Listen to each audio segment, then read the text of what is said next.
سلام متابعي قناة وصفة. كيف العادة ديما الجديد، وبطبيعة الحال كنتمنى ينال الإعجاب ديالكم.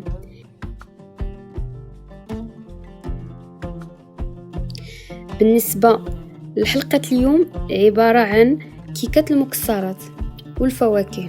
عندنا 4 البيضات،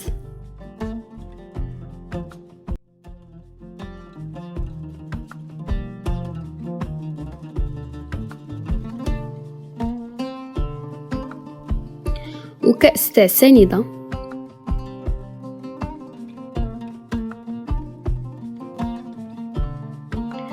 وواحد كيس تاع فاني،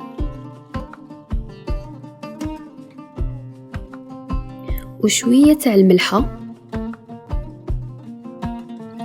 ومعلقة صغيرة تاع الخل. كنحاولوا اننا نخلطوا الخليط مزيان،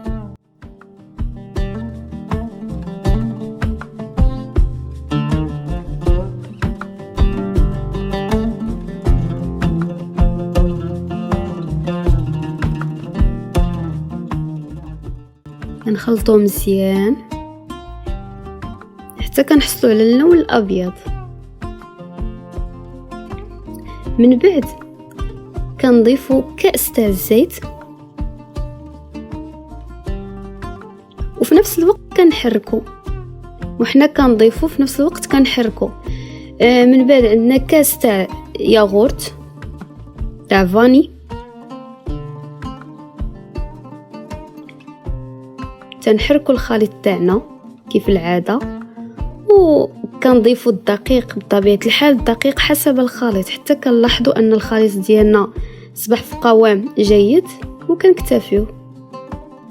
بالنسبه للدقيق كنديروا عندنا ميزاننا،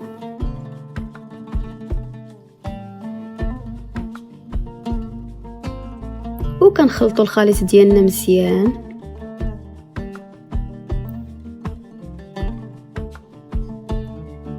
من بعد كنضيفوا الدقيق حتى كنحصل على الخليط اللي بغيت.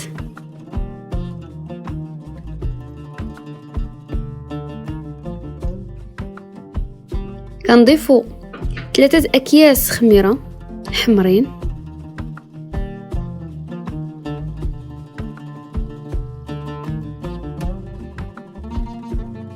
وكنمزجوا الخليط مزيان مع بعضه على هذا الشكل كما كتلاحظوا.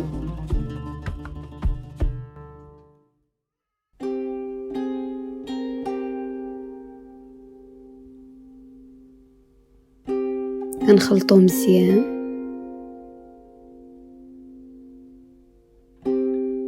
وكنفرغوا الخليط ديالنا في المول بعد ما دهناه بالزبده ورشينا عليه الدقيق الابيض، رشينا عليه.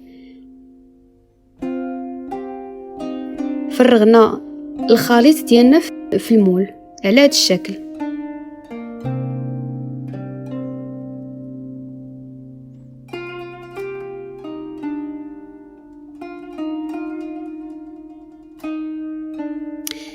من بعد غادي ناخدو المكسرات والفواكه، وغادي نحاولوا اننا نزينوا الكيك ديالنا من الفوق بالتفاح والقرقاع ولوز إفيلي وكاوكاو إفيلي والتمر. نحاولوا اننا نزينوا الكيك ديالنا.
غادي ندخلوها الفرن لمدة 40 دقيقة على نار متوسطة.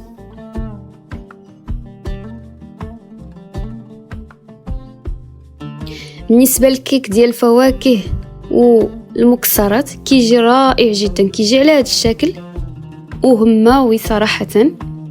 حتى الا جا عندك شي ضيف على غفلة بحال هكاك تقدم ليه هذا الكيك كيجي رائع جدا.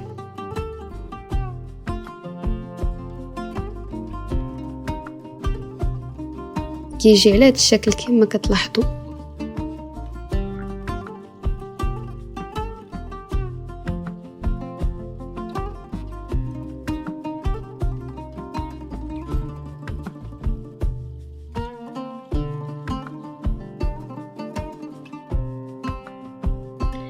وما تنسوش دعم قناة وصفة وتكتبوا كومنتيرات وتشاهدوا الفيديو حتى الآخر.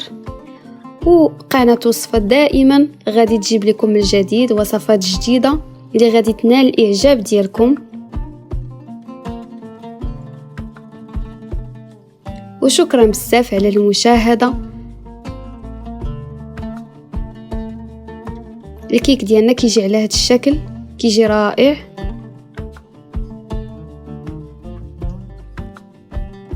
وإلى اللقاء إلى فيديو آخر.